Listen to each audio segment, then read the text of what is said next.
সময়ও তাকে আসতে নিষেধ করা হয়েছিল, ফিরে এসেছেন। সেই সময় প্রেক্ষাপট আর এখনকার প্রেক্ষাপটগুলো মানে বিস্তর ফারাক না? ওটাই বলছি। এখনো উনি বলছেন যে আসবেন, তবে আসাটা কতটা ওনার জন্য মানে হবে, মানে এটা কি বলবো, কমফোর্টেবল হবে, সেটা নির্ভর করছে ডিসেম্বরে বাংলাদেশের রাজনীতি আসলে কোন দিকে মোড় নেয়।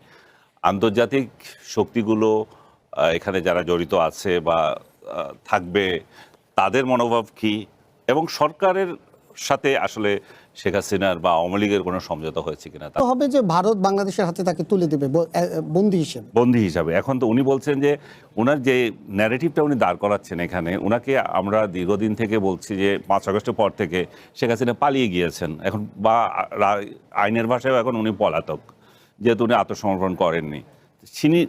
তিনি সেই ন্যারেটিভটা ভেঙে দেওয়ার চেষ্টা করছেন যে উনি পলাতক না। উনি যখন বলেন যে আমি আসবো, তখন কিন্তু একটা চ্যালেঞ্জের মধ্যে যায়।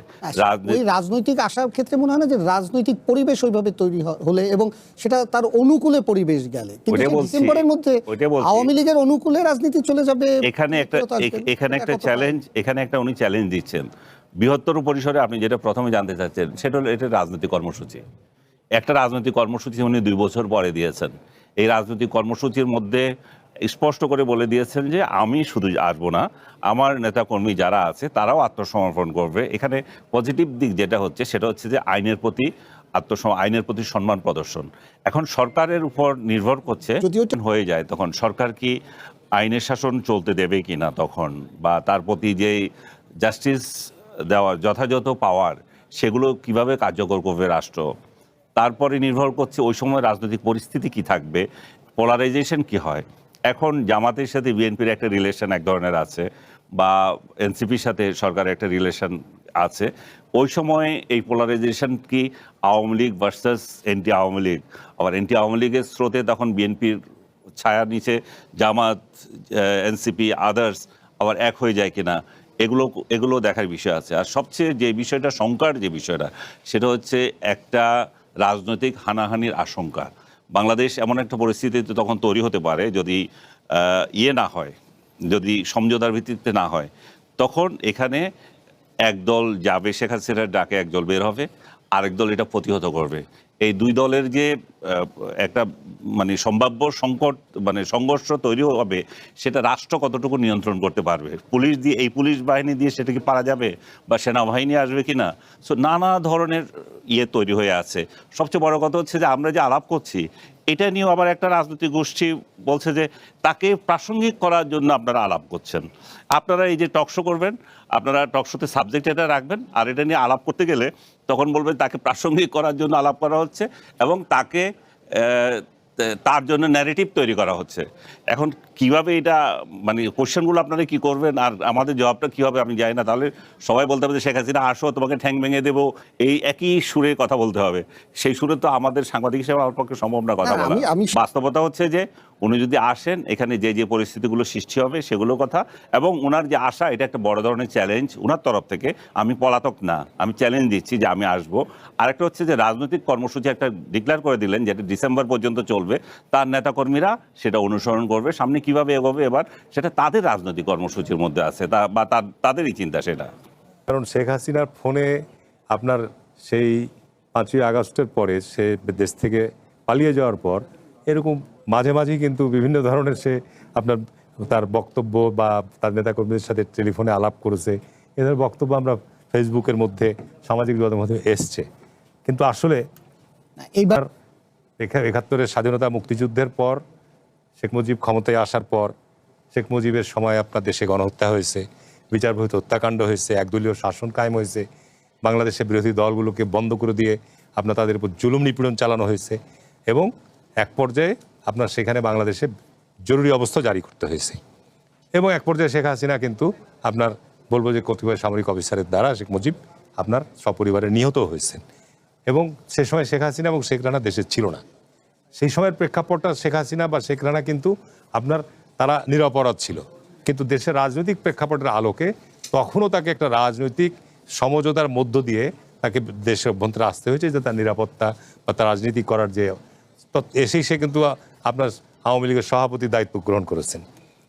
এরপরে যদি আপনি দেখেন যে 1/11-এর সময় শেখ হাসিনা কিন্তু ট্রিটমেন্টের নাম করে সে অনুমতি নিয়ে তৎকালীন সময় যে আপনার 111-এর আর্মি ব্যাগ যে সরকার ছিল তাদের অনুমতি নিয়ে কিন্তু তিনি বাইরে গিয়েছিল, ফিরে এসছে। তখন এটা -2 ফর্মুলা একটা আপনার শোনা যাচ্ছিল। তখনকার বিরুদ্ধে মামলা বা এরকম কি ফাঁসির আসামি হিসাবে তখন মামলা যে পরিমাণ মানুষকে সে আপনার বিনা বিচারে আটক রেখেছে, হয়রানিমূলক লক্ষ লক্ষ নেতাকর্মীদের মামলা দিয়েছে, বাড়ি ছাড়া করে রেখেছে। সর্বশেষ যে 5ই আগস্ট থেকে আপনার এই জুলাই, আপনার 6ই জুলাই না 5ই জুলাই পর্যন্ত যে আপনার যে রক্তপাত হয়েছে বাংলাদেশে, এইটা বাংলাদেশের 50 বছর হিস্ট্রিতে এরকম ঘটনা নাই। সে সময় আপনার ধরেন যে আইন প্রয়োগকারী সংস্থা পুলিশ এবং অন্যান্য তার যে এজেন্সিগুলো যে সরাসরি জনগণের সাথে যুদ্ধে লিপ্ত হয়েছিল। তা আপনি কি মনে করেন যে শেখ হাসিনা আপনার এই মুহূর্তে তার নামে বিচার চলছে, অলরেডি একটা বিচারের সাথে তার ফাঁসি হয়ে গেছে, এবং অন্যান্য আরও অনেকগুলো মামলার এখন চার্জশিট নিয়ে আসা বা সে একা আসা, এ বিরাট চ্যালেঞ্জের ব্যাপার। এবং তাকে অবশ্যই আদালতে বিচারকের আমি আপনাকে প্রশ্ন যেটা করেছিলাম, জামাতের পক্ষ থেকে বিএনপিকে ইঙ্গিত করে কথা বলা হচ্ছে যে তাদের সাথে তাদের একটা সমঝোতা হয়ে থাকে। আমি জামাত ইসলাম কি বলো না বলে এটা আমি আমলে নিতে চাই না। জামাত ইসলামের রাজনীতি না, জামাত ইসলামের কথা আছেন উনি, জামাত ইসলামের কখন কি বলে, কখন কি তাদের কি স্ট্যান্ড, এই সম্পর্কে বলতে গেলে আপনার অনেক সময় লাগবে। আপনার 71 বলেন, আপনার 75 পরবর্তী বলেন, 86 বলেন, 90 96 বলেন, এবং এই সময় বিভিন্ন সময় তাদের বিভিন্ন যে কর্মকাণ্ড সে আলোচনা অনেক সময় লাগবে। জামাত ইসলাম বিরোধী দলের জায়গা থেকে বিরোধী দলের যে বিভিন্ন কথা বলছে, তাদের মতো তারা বলছে, স্বাভাবিক বলতেই পারে। আমি অনুমান নির্ভর কোনো বিষয়ের উপর আলোচনা করতে চাই না। আজকে যদি আপনি বলেন যে আমাদের ইসলাম বলেছে, তার জবাব আমি কিভাবে দেবো? এটা একটা অনুমান করে বলছে। বিএনপির সাথে বৈঠক হয়েছে, বিএনপির সাথে আলোচনা হচ্ছে, বিএনপির সাথে এরকম আতাত হচ্ছে, এই ধরনের অবাস্তব অযৌক্তিক কথা আমার মনে হয় জামাত ইসলামের মতো দায়িত্বশীল দলের জায়গা থেকে বর্তমান দেশের মধ্যে একটা বিভ্রান্তি ছড়ানো, আমি জামাতকে মনে করি এরা বিভ্রান্তি ছড়ানোর ক্ষেত্রে এদের জুড়ি মেলাবার। তো সুতরাং এই ধরনের বিভ্রান্তি ছড়ানো উচিত নয়।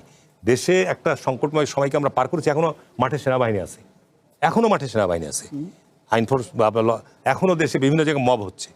তো সুতরাং আপনি এই অবস্থায় আমাদের উচিতটা কি হবে? আমরা যদি নিজেদের মধ্যে এই সমস্ত কথাবার্তা আলোচনা শুরু করি, তাহলে আমি মনে করবো যে তাদের দেশের অভ্যন্তরে তাদের মানে আগমন বা তাদের কর্মকাণ্ড প্রক্রিয়া চালু করার একটা পথ করে দেওয়া হচ্ছে। আমি তো সেটাই মনে করবো। বিএনপিকে দোষারোপ করার মতো কোনো সুযোগ না। বিএনপি আওয়ামী লীগের সাথে জন্মগতভাবেই, আওয়ামী লীগের ব্যর্থতার উপরই বিএনপির জন্ম, এবং আওয়ামী লীগের সঙ্গেই বিএনপি গত 40 বছর 50 বছর বলেন পার্লামেন্টারি রাজনীতিতে তাদের সঙ্গে বিএনপির প্রতিযোগিতা হয়েছে, প্রতিদ্বন্দ্বিতা হয়েছে। আমরা গণতন্ত্রে বিশ্বাস করি এবং আমরা চাই গণতন্ত্রের প্রক্রিয়ার মধ্য দিয়ে রাষ্ট্রের ক্ষমতা পরিবর্তন হোক, গণতন্ত্র চর্চা হোক। গণতন্ত্র যদি চর্চা বারবার হোঁচট প্রাপ্ত হয়, বাংলাদেশে 50 বছরে বারবার গণতন্ত্র হোঁচট খেয়েছে। আমরা চাই না যে বাংলাদেশে আবার একটা আভ্যন্তরীণ গোলযোগ বিশৃঙ্খলা, এটা নিতে পারবে না দেশ। গত 15 বছর পর আবার এই গত 2 বছর একটা শাসন গিয়েছে, আবার যদি আমাদের দেশের অভ্যন্তরে আবার এই ধরনের একটা বিশৃঙ্খলা, গোলযোগ, এই ধরনের আপনার পরিস্থিতি তৈরি হয়, তাহলে আমাদের দেশের ইকোনমির জন্য বলেন, দেশের মানুষের জীবনযাত্রার জন্য বলেন, কোনো কিছুর জন্য আমরা এগুলো গ্রহণ করতে পারবে না দেশের জনগণ। পরে আপনাকে আমি একটা প্রশ্ন নিয়ে আসবো যে এই কথাটাই আবার অন্যরা অন্যভাবে বলে যে আওয়ামী লীগকে পুরোপুরি মাইনাস করে দিলে সেই গোলযোগটা থেকেই যাবে। না, এখানে একটা বিষয় আমি সেই প্রশ্ন নিয়ে আসবো, আমি পরের ধাপে আপনার কাছে সেই প্রশ্ন নিয়ে আসবো। আমি ব্যারিস্টার নাজিবুর রহমান মোমেন, আমি মানে একেবারেই যে জামাত কেন হঠাৎ করে বিএনপিকে এটার দোষারোপ করছে? মানে জামাত কিন্তু বিএনপির নাম নেয় না। ধন্যবাদ আপনাকে। জামাত না সরকারের কথা বলেছে। আমি যদি কোরআনকে একটু পড়ি, বিবিসি থেকে দেয় সাক্ষাৎকারটা, আমি বলেছেন যে সরকারের একটা অংশ, তাই তো? হ্যাঁ, সরকারের। আমি এক্সপ্লেইন করি আপনাকে, আপনি পুরো প্রশ্নটা আমি নিচ্ছি আপনার।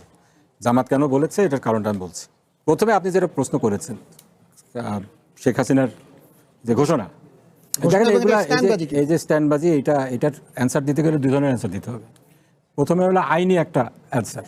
আনিস সাহেব বললেন এটা রাজনৈতিক কর্মসূচি, আবার বললেন তারা নাকি আইনের প্রতি সম্মান প্রদর্শন করে, শ্রদ্ধাশীল, এই জন্য আত্মসমর্পণের কথা বলছে। আইনগতভাবে তো আওয়ামী লীগের কোনো রাজনৈতিক কর্মসূচি দেওয়ার এখতিয়ার নাই, তাদের কর্মকাণ্ড নিষিদ্ধ।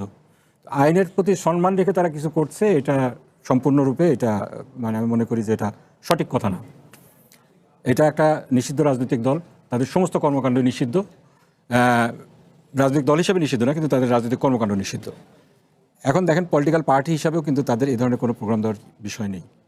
এখন যদি রাজনীতির কথা বলেন, এখানে বলা হয়েছে ডিসেম্বরে আসলে সরকার সামাল দিতে পারবে কিনা, কি কর্মসূচি হবে, মুখোমুখি হবে কিনা। এর আগেও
বাংলাদেশে এলো এই প্রথম টাচলেস আরএকে সেন্সেশন ওয়াটার ক্লোজেট।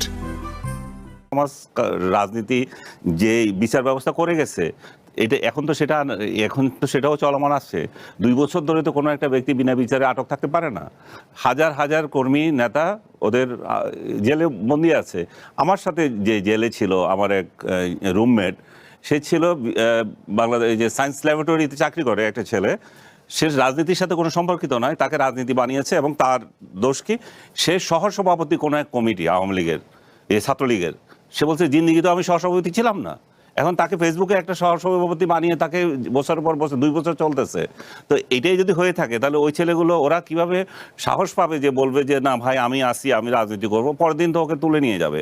এখন ঘটনা শুনেন, আপনি যেটা বলতেছেন যে প্রাসঙ্গিকতার বিষয়টা, আওয়ামী লীগ মনে হয় যেন অপ্রাসঙ্গিক হয়ে গেছে। ভাই যেটা বলছিলেন যে জামাত এবং বিএনপি মিলে একজোট হয়ে এখন যেভাবে ঐক্যবদ্ধভাবে চলা উচিত এবং তাদের সামনে দেশ এগিয়ে যাবে, না হয় সেটা ওনারা স্বপ্ন দেখতে পারেন শুধুমাত্র। আওয়ামী লীগকে ছাড়া বাংলাদেশের রাজনীতি আগাবে না, এটা হচ্ছে কথা। কেন আগাবে না? কারণ যারা আওয়ামী লীগকে কারণ আওয়ামী লীগ যারা করতো, আওয়ামী লীগ যে পার্সেন্টেজ, তারা তো বিলুপ্ত হয়ে যায় না, তারা আছে এবং তাদের ভোট নেওয়ার জন্য ওনারা যখন ইলেকশন করেছেন তখন তাদের ভোট নেওয়ার জন্য কিন্তু তাদের সাথে যোগাযোগ করতে হয়েছে। তাহলে তারা কিন্তু ভোট কেন্দ্রে গিয়েছেন এবং অন্যকে তারা ভোট সবাই যেতে পারে না, অনেকে গিয়েছে।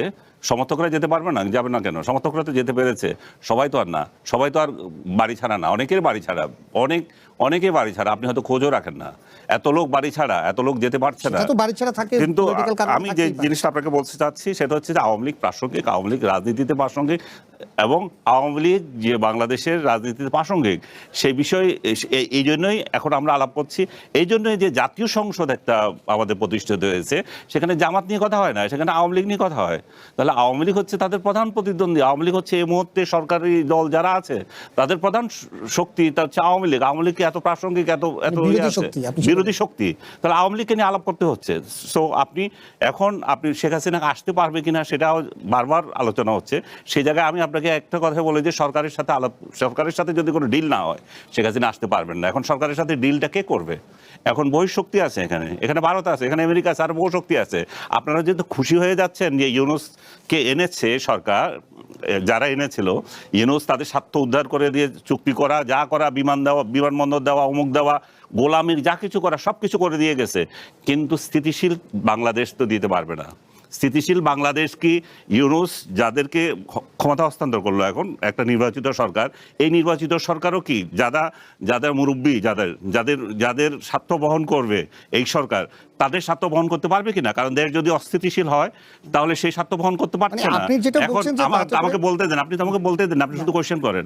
এখন যে অস্থিতিশীল একটা রাজনীতি যদি থাকে, তাহলে আপনি আমাকে ক্ষমতায় বসালেন, মনে করেন বিএনপিকে ক্ষমতায় বসালো, এখন ইউনূসকে বসিয়েছে, ইউনূস যা দেওয়া দিয়ে গেছে। ইউনূস তো আর দীর্ঘায়িত হতে পারে নাই, কারণ তার ইমেজ শূন্যে নামিয়ে গিয়েছিল এবং যত চেষ্টা করুক সে আর পারে না। এখন তারেক জিয়াকে ক্ষমতা দিল, তারেক জিয়া কি সে স্বার্থ রক্ষা করতে পারবে? সে যারা এই ক্ষমতার পেছনে আছে তারা সেটা দেখবে। তারা যদি দেখে যে না, তাহলে এই অস্থিতিশীল রাষ্ট্রে আমার স্বার্থ তো উদ্ধার হবে না, তাহলে অস্থিতিশীল রাষ্ট্রকে স্থিতিশীল করতে হলে কি করতে হবে? তাহলে আওয়ামী লীগকে এখানে ইনক্লুড করতে হবে, যাদেরকে আমরা উচ্ছেদ করেছিলাম। সেটাও তো একটা ফর্মুলা হতে পারে। এসে নাজিবুর রহমান, মানে স্থিতিশীলতার কথা বলে যারা দেশ ছেড়ে এভাবে পতিত হয়েছে আর কি, তাদেরকে কতটা প্রাসঙ্গিক বা আনা সম্ভব? যেটা মানে বা আপনারা যেটা বলছেন যে সরকার এবং বিরোধী দল মিলে যেই রাজনীতিটা করছে এখন, সেটিতে বুমেরাং হওয়ার কি কোনো ধরনের আশঙ্কা করেন কিনা আপনারা? না, দেখেন যেটা আনিস সাহেব বললেন এটা তো আসলে মেক সেন্স করে না। গত 18 বছরে আওয়ামী লীগ ধাপে ধাপে যে পর্যায়ে চলে গেছে, তাদের পর্যায়টা ছিল তারা ছাড়া আর কেউ এক্সিস্ট করতে পারবে না, এটা তারা নিশ্চিত করেছে। এবং পর্যায়ক্রমে বাংলাদেশের প্রত্যেকটা এলিমেন্টকে তারা শত্রু বানিয়ে নিয়েছে। এবং এটা যে তারা করেছে, এরপরে কি তাদের মধ্যে কোনো রিমোর্স আছে যে না আমরা যা করেছি ভুল করেছি? করেনি, কোনো রিমোর্স নেই তাদের। এখন তাদেরকে ফিরিয়ে এনে আবার দেশের স্টেবিলিটি রক্ষা করতে হবে। তার মানে কি, তারা আসলে তো অন্য কাউকে কারোর এক্সিস্টেন্স তারা স্বীকারই করে না, সবাইকে তারা এলিমিনেট করতে চাবে। এটাতে কি দেশ একটা এলিমেন্ট, যেই এলিমেন্টটা অন্য সবাইকে নির্মূল করতে চায়, সেই এলিমেন্টটাকে আবার ডেকে এনে আপনি স্টেবিলিটি স্ট্যাবলিশ করবেন, তারপরে আপনি কোএক্সিস্টেন্স স্ট্যাবলিশ করবেন, এটা তো হয় না। আপনি যথার্থ একটা জিনিস পয়েন্ট আউট করেছেন, আওয়ামী লীগ কিন্তু গত নির্বাচন বর্জনের ঘোষণা দিয়েছিল, এখন আমরা শুনছি আওয়ামী লীগের নেতাকর্মীরা সে কথা শোনে নাই। ডাকসুর ইলেকশন আমরা একই কথা দেখেছি, ডাকসু ইলেকশন বর্জনের কথা বলেছিল, যেখানে আওয়ামী লীগ নাই কোনো ইলেকশন হতে পারে না, এই ধরনের কথা তারা বলেছে। বাংলাদেশে কিন্তু দুইটা ইলেকশনই হয়েছে, বিপুল সংখ্যক মানুষ সেই ভোট এই নির্বাচনে ভোট দিয়েছে। এটাতে কি সাজেস্ট করে যে আওয়ামী লীগের যে হম্বিতম্বি, আওয়ামী লীগের যে লম্ফজম্প, এটাও ইন্ডিয়া থেকে বসে বসে করতে পারবে। এ ধরনের স্টান্টবাজি কিন্তু নতুন না, আওয়ামী লীগ আগেও করেছে। জানেন, ওই তত্ত্বাবধায়ক গত জোট সরকারের আমলে তারা ট্রাম্প কার্ড খেলার চেষ্টা করেছিল। এইগুলো স্টান্টবাজি। এখন প্রশ্ন হলো এটা তারা করছে কেন? তারা এই যে প্রাসঙ্গিক আমরা আলোচনা করছি, এই প্রাসঙ্গিক থাকার জন্যই করছে। এবং শেখ হাসিনা তো, আর যারা বিদেশে বসে বড় বড় হুঙ্কার দিচ্ছে, তারা দেশের নেতাকর্মীরা তাদের ভাগ্যে কি ঘটলো না ঘটলো এটা নিয়ে তারা বদার না। তারা নিজেরা নিজেদের অস্তিত্বের স্বার্থে নিজেদেরকে টিকে রাখার স্বার্থে, প্রাসঙ্গিক থাকার স্বার্থে এই কথাগুলো তারা বলবে। বাংলাদেশের আওয়ামী লীগ বলেন, সরি টু সে বিএনপির মধ্যেও টু এন এক্সটেন্ট এটা আছে। আপনার পলিটিক্যাল পার্টি হিসাবে যেদিন শেখ হাসিনা মারা যাবে, আপনি কি মনে করেন যে ডাইনেস্টিক পলিটিক্যাল সিস্টেম যদি জয় কিংবা পুতুল বাংলাদেশে না আসে, কিংবা এরকম একটা শিখণ্ডী তারা দাঁড় করাতে না পারে, পলিটিক্যাল পার্টি হিসেবে তারা এক্সিস্ট করবে না? আওয়ামী লীগ পার্টি হিসেবে কয়েক শত টুকরা হয়ে যেতে পারে, ঠিক আছে? সেখানে বাংলাদেশ আওয়ামী লীগ ডেকে এনে তাদেরকে আবার, শেখ হাসিনার পরে আর বাংলাদেশে আপনি কোনো আওয়ামী লীগ দেখছেন? আমি তো দেখছি না, থাকবে কিভাবে? এটা ডাইনেস্টিক পলিটিক্যাল সিস্টেম। আপনি কি মনে করেন আওয়ামী লীগের প্রেসিডেন্ট অন্য কেউ হবে আর আওয়ামী লীগের নেতাকর্মী মেনে নেবে? আমরা তো -2 ফর্মুলার সময় দেখেছি কি হয়েছে, ঠিক আছে? 81 সালেও যখন শেখ মুজিবের পরে যে আওয়ামী লীগ আমরা দেখেছি প্রধান বিরোধী দল ছিল, তারা দুই ভাগ হয়ে গিয়েছে। তখন শেখ হাসিনাকে ডেকে এনে আবার আওয়ামী লীগকে রিভাইভ করতে হয়েছে, ইউনাইটেড করতে হয়েছে। এই ধরনের পলিটিক্যাল পার্টি আসলে ওই একটা বংশ চলে যাওয়ার সাথে সাথে এমনিতেই তারা ডিজলভ হয়ে যায়। আমাদের সামনে চ্যালেঞ্জ, আওয়ামী লীগ যেভাবে সমাজের প্রতিটা, একটা রাষ্ট্রের প্রতিটা অর্গানকে নষ্ট করে দিয়েছে, বিচার বিভাগ বলেন,